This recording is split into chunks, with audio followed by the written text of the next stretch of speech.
Hello friend, welcome to study 47 HDS channel.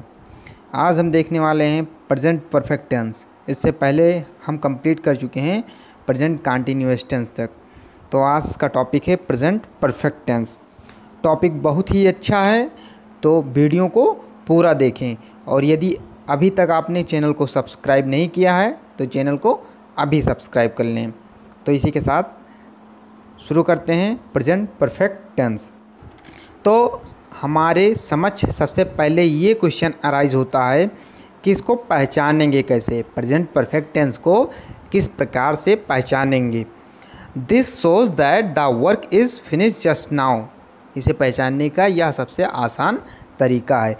यह बताता है कि जो वर्क है वो अभी तुरंत कंप्लीट हुआ है। ये पहचानने का सबसे अच्छा तरीका है। प्रेजेंट परफेक्ट टेंस को पहचानने का सबसे आसान तरीका यही है कि ये दिखाता है कि जो वर्क है, जो काम है, वो अभी जस्ट कंप्लीट हुआ है, अभी तुरंत फिनिश हुआ है। ये चीज़ बताता है। This shows that the work is finished just now.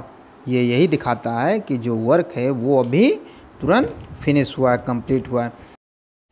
Hindi वाक्य को कैसे पहचानेंगे देख लेते हैं। इस काल के हिंदी वाक्यों के अंत में लिया है, दिया है, चुका है, चुके हैं, चुके हैं आदि शब्द आते हैं। इस काल के हिंदी वाक्यों के अंत में दिया है, लिया है, किया है, चुका है, चुकी हैं आदि शब्द आते हैं। इस तरह से इसे आइडेंटिफाई कर लेंगे, पहचान लेंगे। अब देख लेते हैं रूल्स ऑफ ट्रांसलेशन, अनुवाद के नियम। तो अनुवाद के नियम में हम देखेंगे कि किस सब्जेक्ट के साथ कौन सा हेल्पिंग वर्ब यूज़ करेंगे। फर्स्ट ये देखेंगे, फिर उसके बाद देखेंगे मेन वर्ब का कौन सा फॉर्म यूज होगा। मेन वर्ब का यहाँ पर देख लेंगे कौन सा फॉर्म यूज़ होगा।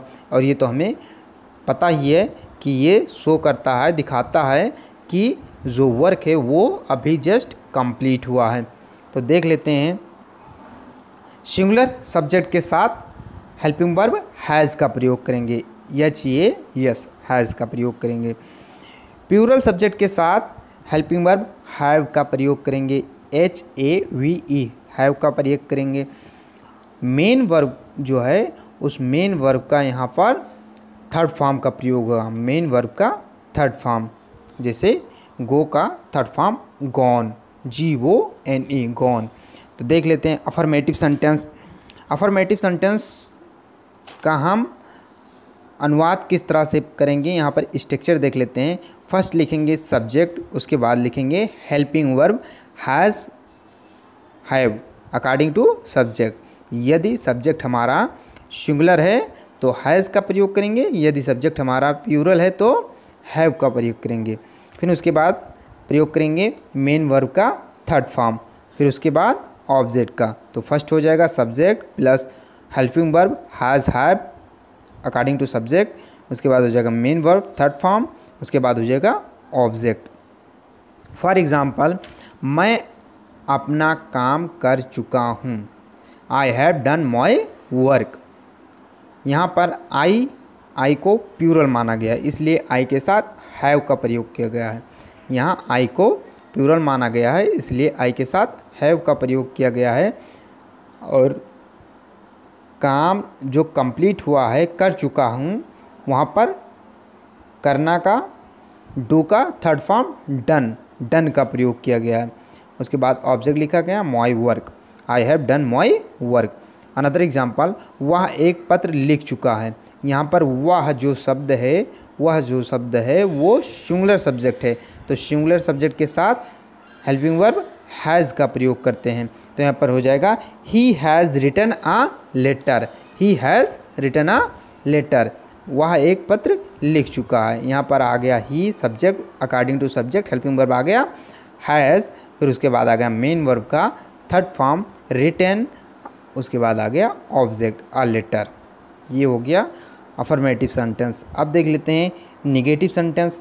निगेटिव सेंटेंस किस तरह करेंगे, पहले लिखेंगे subject plus helping verb plus not plus main verb का थर्ड फॉर्म प्लस ऑब्जेक्ट। तो पहले आ जाएगा सब्जेक्ट, उसके बाद आ जाएगा helping verb has have according to subject, उसके बाद आ जाएगा नॉट, उसके बाद आ जाएगा मेन वर्ब का थर्ड फॉर्म, उसके बाद आ जाएगा ऑब्जेक्ट। फॉर एग्जांपल, उसने अपने मित्र को नहीं पीटा है, ही has not beaten his friend. यहाँ पर जो सब्जेक्ट है वो सिंगुलर सब्जेक्ट है, उसने, यहाँ पर ही हो गया, ही के साथ हेल्पिंग वर्ब आ जाएगा हैज़, उसके बाद आ जाएगा नॉट, उसके बाद आ जाएगा मेन वर्ब का थर्ड फॉर्म बिटन, उसके बाद आ जाएगा object, he has not bitten his friend. ये हो गया। अनदर एग्जाम्पल, तुमने अपना गृह कार्य नहीं किया है, you have not done your homework.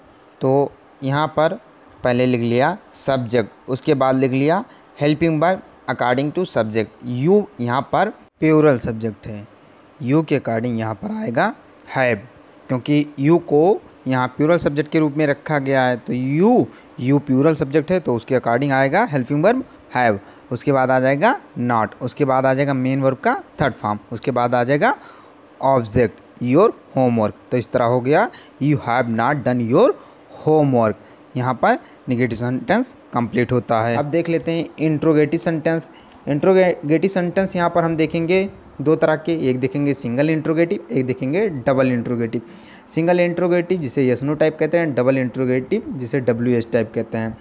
तो सिंगल इंट्रोगेटिव वो होता है जिनमें हिंदी वाक्य क्या से स्टार्ट होता है, तो वहाँ पर क्या की अंग्रेज़ी नहीं लिखते हैं, उसके स्थान पर हेल्पिंग वर्ब हैज़ या हैव को अकॉर्डिंग टू सब्जेक्ट लिखते हैं। तो देख लेते हैं स्ट्रक्चर इसका क्या होगा।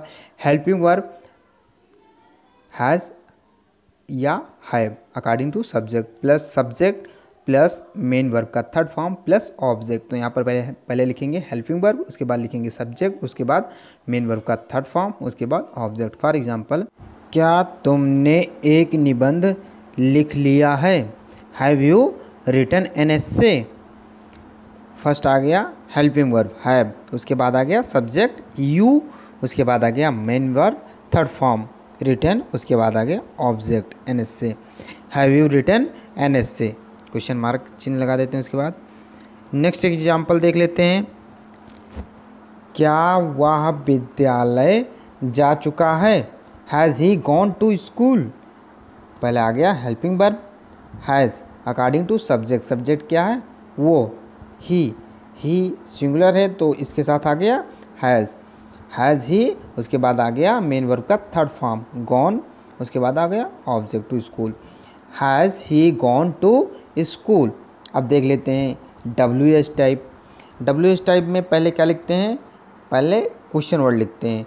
WH टाइप वो होते हैं जो हिंदी वाक्यों में जो क्वेश्चन वर्ड होता है वो बीच में आता है, तो उसकी अंग्रेज़ी पहले बनाते हैं, फिर उसके बाद बाकी करते हैं।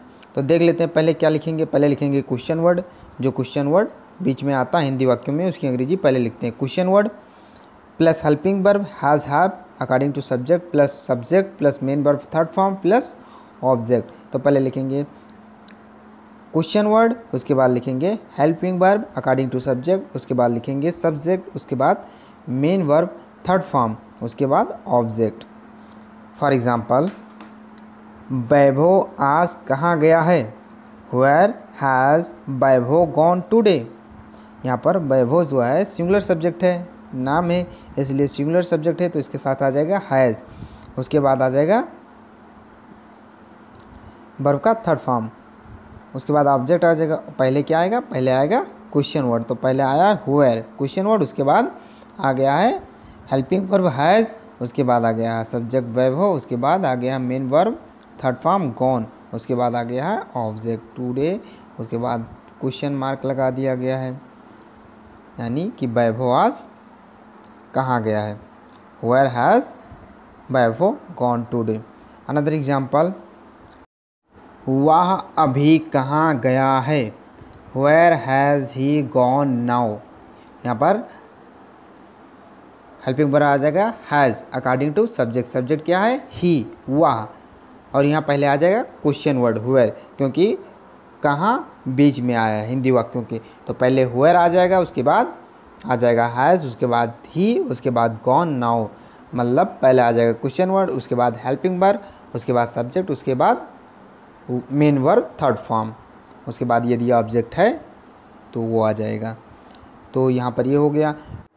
कुछ सेंटेंस हम आपको दे रहे हैं जो आप अंग्रेज़ी बनाकर हमें कमेंट बॉक्स में बताएंगे कि इसकी अंग्रेज़ी क्या होगी। तो फर्स्ट नंबर है तुम अपना खाना खा चुके हो। सेकंड नंबर है ये लड़के क्रिकेट नहीं खेल चुके हैं। थर्ड नंबर है क्या तुम्हारे मित्र ने पत्र लिख लिया है। फोर्थ नंबर है तुमने निबंध क्यों लिखा है। तो यहाँ पर ये 4 सेंटेंस हो गए जो आप हमें करके कमेंट बॉक्स में बताएंगे कि इसकी अंग्रेज़ी क्या होती है। यहाँ पर ये टॉपिक कंप्लीट होता है। नेक्स्ट मिलते हैं अगले टॉपिक के साथ। तो यदि अभी तक आपने हमारा चैनल सब्सक्राइब नहीं किया है तो चैनल को सब्सक्राइब कर दीजिए और बेल आइकन का बटन प्रेस कर दीजिए ताकि हमारे आने वाले वीडियो का नोटिफिकेशन आपको मिलता रहे। Thank you for watching.